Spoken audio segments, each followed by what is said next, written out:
Fakta Susi ART Sambo terindikasi berbohong hingga ancaman pidana.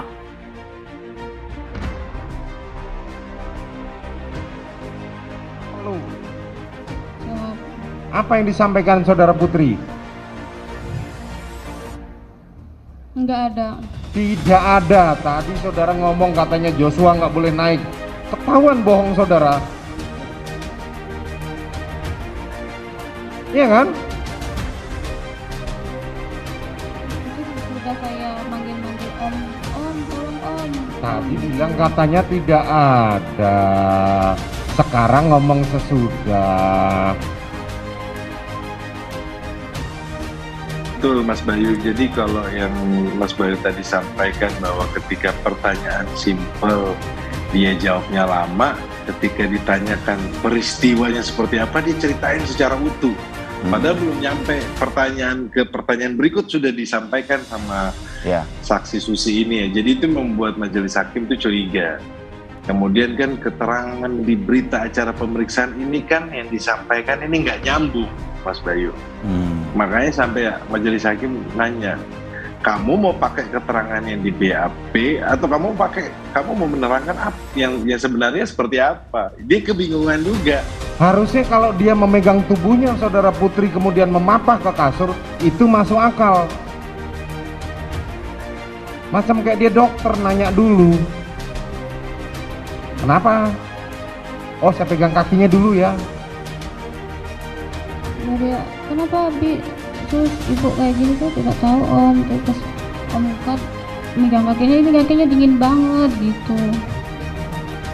Logika saya, kalau saya menemukan atau orang menemukan lagi tergeletak, dalam menjawab pertanyaan dari majelis hakim, Susi tidak banyak menampilkan emosi yang rileks, tetapi justru dari ekspresinya yang terlihat adalah gerakan mata mencari-cari, dan ini adalah merupakan kondisi yang disebut dengan mental search, berusaha untuk mengingat hal-hal yang sudah terjadi dan juga berusaha untuk mengkonstruk sesuatu yang ingin disampaikan dengan cara yang mungkin lebih baik atau mungkin dengan cara yang sudah dengan masukan-masukan dari beberapa pihak. Dan kembali lagi bahwa syarat dari kejujuran adalah adanya spontanitas, adanya rileks, perasaan rileks, dan juga konsisten terhadap apa yang ingin disampaikan.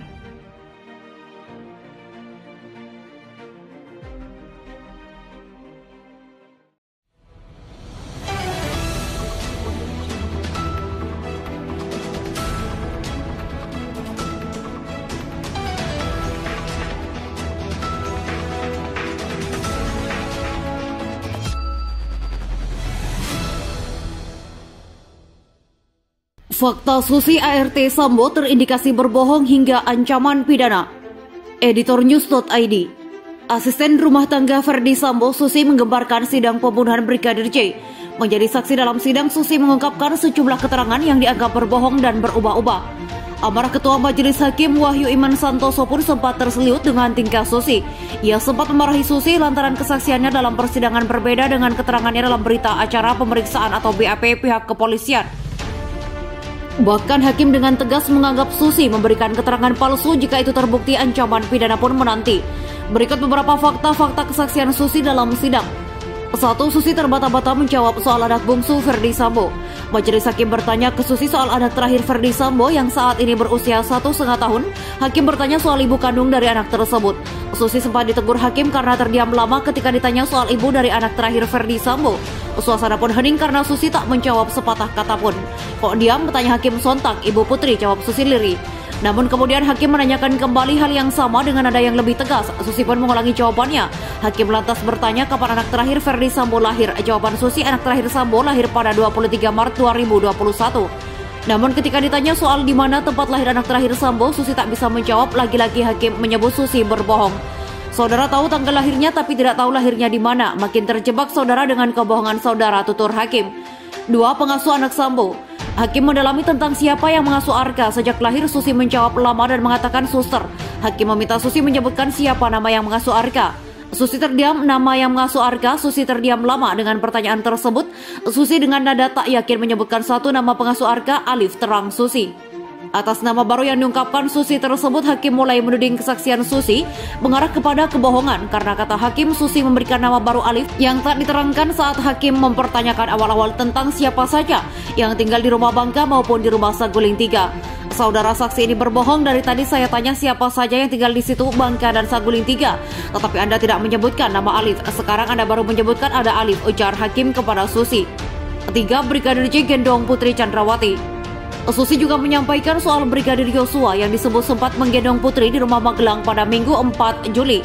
Namun keterangan Susi ini berbeda dengan penuturan dalam berita acara pemeriksaan saat proses penyidikan di kepolisian.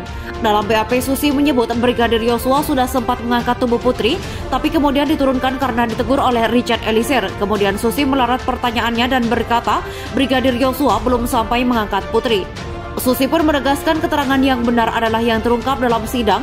Ia mengaku dirinya mengubah keterangan karena baru mengingat dengan jelas peristiwa di Magelang itu. 4. Pertengkaran Kuat Ma'ruf dan Brigadir J. Susi diminta bercerita saat Putri terjatuh di kamar mandi lantai 2 rumah Sambo di Magelang pada Kamis, tepat sehari sebelum penembakan Nofriansah Yosua Huta Barat atau Brigadir J. Susi bercerita saat itu sedang berada di dapur, kemudian oleh Kuat Ma'ruf diminta naik ke lantai 2 mengecek keadaan istri Verdi Sambo tersebut. Susi bergegas naik ke lantai 2 dan mendapati Putri terduduk lemas di depan kamar mandi. Saya buru-buru naik terus, temuin ibu tergeletak di depan kamar mandi dengan keadaan tidak berdaya. Kaki dingin, badan dingin, kata Susi bercerita. Menanggapi cerita awal Susi yang janggal tersebut, Hakim lantas bertanya bagaimana Kuat Ma'ruf bisa tahu Putri terjatuh di kamar mandi lantai 2, padahal Kuat berada di lantai 1. Susi pun lagi-lagi menjawab tidak tahu atas pertanyaan Hakim tersebut. Dia hanya berkata bahwa dirinya diperintah oleh Kuat Ma'ruf untuk mengecek kondisi Putri. Begitu menemukan Putri yang terduduk lemas, Susi langsung memeluk majikannya sambil menangis dan berteriak meminta tolong. Namun Putri menyuruh Susi untuk tidak meminta tolong ke Brigadir Yosua melainkan kepada Kuat. Kuat lantas naik ke lantai 2 menghampiri dirinya dan Putri. Tak lama Yosua juga hendak naik ke lantai 2 tapi dihalau oleh Kuat. Susi kemudian berkata kepada Kuat untuk tidak ribut dulu dengan Yosua dan memintanya untuk membantu memapah Putri ke dalam kamar. Cerita Susi itu tidak dipercaya oleh Hakim dan ditanggapi dengan nada meninggi karena cerita ART Putri tersebut tak masuk akal dan dibuat-buat. 5. Diancam jadi tersangka. Majelis Hakim bakal mengancam Susi menjadi tersangka karena memberikan kesaksian bohong dan berbeda dengan berita acara pemeriksaan atau BAP. Ancaman itu bermula saat jaksa memaparkan keterangan Susi yang berbeda dengan BAP. Satu di antaranya mengenai teriakan Kuat Ma'ruf. Dalam persidangan Susi menyebut tak mendengar teriakan itu. Padahal dalam keterangannya sebelumnya dan pada BAP Kuat Ma'ruf menyatakan Susi ada di lokasi. Logikanya ia seharusnya mendengar teriakan itu lantaran saksi tak kooperatif. Hakim Ketua Wahyu Iman Santosa pun menyela. Dia menyatakan Susi akan dikonfrontasi kesaksiannya dengan Kuat Ma'ruf jika terbukti berbohong dan mengubah kembali keterangan ancaman pidana siap menanti. Susi akan ditersangkakan dengan menggunakan pasal 174 KUHP.